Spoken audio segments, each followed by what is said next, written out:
दूसरी भाषा में पढ़ने के लिए पहले उस भाषा को समझने का बोझ हमारे दिमाग पर होता है। पहले उस बोझ को हम सहन करें और फिर विषय की पढ़ाई करें। अगर सब विषयों की शिक्षा,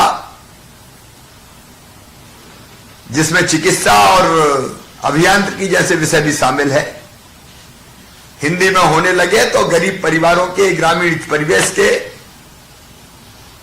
हमारे बच्चे चमत्कार कर सकते हैं।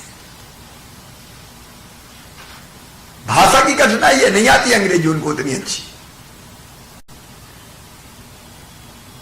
लेकिन कोई क्षमता की कमी नहीं है। और इसलिए ये प्रयोग हमने किया कि हिंदी में पढ़ाई हो, शिक्षा दी जाए। और मुझे आज बताते हुए प्रसन्नता है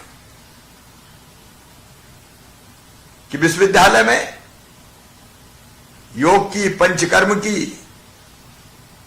प्राकृतिक चिकित्सा, उद्यान विज्ञान, मत्स्य पालन इत्यादि के अनेक पाठ्यक्रम हिंदी भाषा में चलाए जा रहे हैं। इससे हमारी बच्चों की ग्रहणशीलता बढ़ती है। जितनी मेहनत वो विदेशी भाषा सीखने में करते हैं, उतनी मेहनत से अपने विषय में अधिक प्रवीणता प्राप्त कर लेते हैं। विश्वविद्यालय में विद्यार्थी लगभग 1000 हैं। ग्रामीण अंचल के विद्यार्थी बड़ी रुचि ले रहे हैं। और इससे पता चलता है कि विश्वविद्यालय अपनी स्थापना के उद्देश्यों में सफल हो रहा है। हम लोगों ने यह प्रयास किया था कि चिकित्सा शिक्षा भी हिंदी भाषा में दी जाए, अभियांत्रिकी मतलब इंजीनियरिंग की शिक्षा भी हिंदी में ही दी जाए। अभी चिकित्सा परिषद से, मेडिकल काउंसिल से हमें अनुमति नहीं मिली थी, क्योंकि हमारे पास अपना भवन और बाकी व्यवस्थाएं उतनी बेहतर नहीं थी। हम एक बार फिर प्रयास करेंगे कि हमको चिकित्सा की शिक्षा हिंदी में देने की अनुमति हिंदी विश्वविद्यालय को प्राप्त हो। हमने अभियांत्रिकी विश्वविद्यालय में शिक्षा की अनेक पुस्तकें प्रकाशित की हैं। विद्यार्थी रुचिपूर्वक अध्ययन कर रहे हैं, लेकिन औपचारिक अनुमति इसकी भी हमको अभी लेना है। और ये सबसे बड़ा काम विश्वविद्यालय के सामने है, ताकि हम अपनी अनुमति लेकर हर विषय की पढ़ाई मातृभाषा में, हिंदी भाषा में कर सके। मैं ये भी चाहूंगा कि धीरे धीरे हिंदी का स्वरूप भी विकृत होता जा रहा है। मैं ये नहीं कहता कि रेल के लिए लोह पदगामिनी शब्द का उपयोग अनिवार्य हो।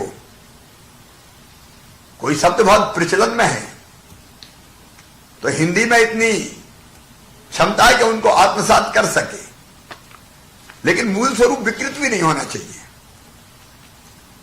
अब ये भी अगर उत्तरदायित्व किसी का है तो वो हिंदी विश्वविद्यालय का है। इसको भी आप ठीक ढंग से देखने का प्रयास करें। मैं चाहूंगा कि विश्वविद्यालय इस संबंध में शोध करे कि किस प्रकार हम बदलते हुए परिवेश में हिंदी को विकृत होने से बचाएं। यह भी और शोध का विषय है, आप और सोचिए। जैसा मैंने कहा, नई विज्ञान और तकनीकी के क्षेत्र में हिंदी भाषा की स्वीकार्यता को बढ़ाना। बिना स्वीकार्यता आप पढ़ाएंगे तो हम उतने सफल नहीं होंगे। लेकिन मुझे कहते हुए खुशी है और मैं आशा और विश्वास से भर जाता हूं जब मैं देखता हूं कि इन कमियों के बावजूद भी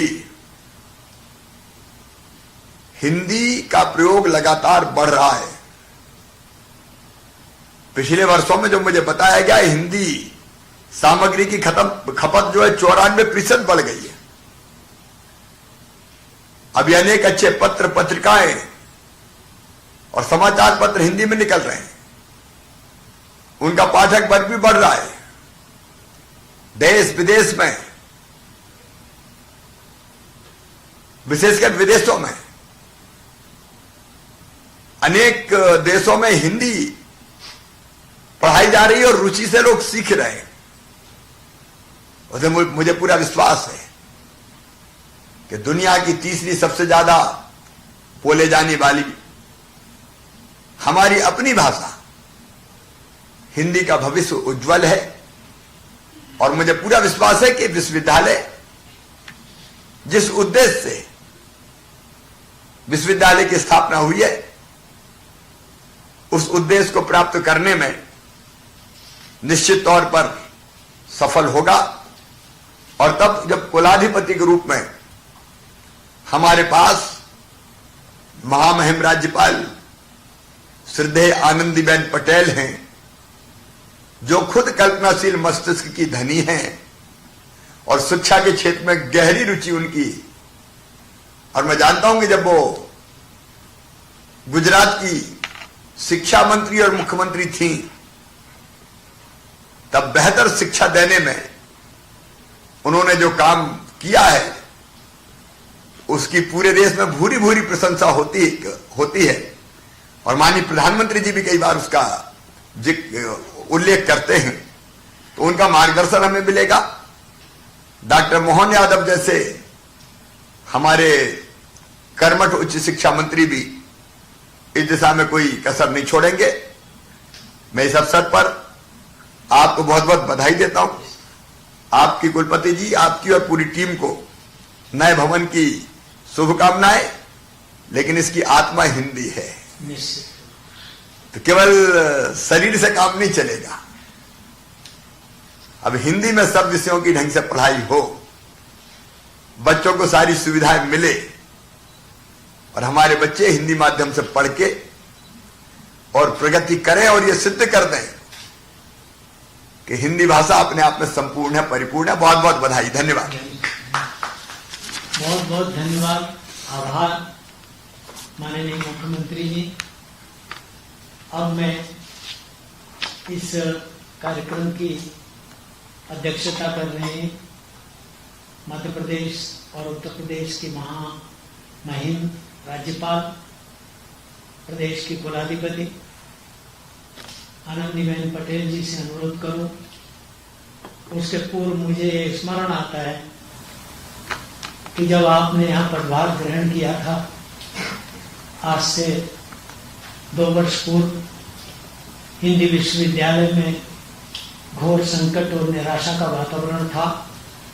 ऐसे संकट के क्षणों में आपने मुझे और विश्वविद्यालय को जो विश्वास दिलाया था कि यह समय आते जाते रहते हैं, आप मनोयोग से लगे रहिए।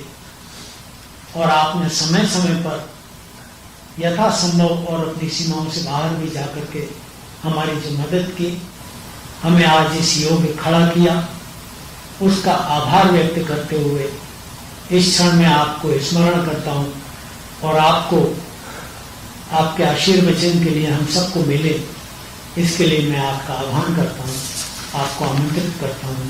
कृपया हम सभी को नई दिशा दें, विश्वविद्यालय की नई ऊंचाइयों की परिकल्पनाओं से हमको अवगत कराएं। हम तो सेवक हैं, आगे हम बढ़ेंगे, दिशा आपको तय करनी है, किस दिशा में हम जाएं। माननीय राज्यपाल महोदय।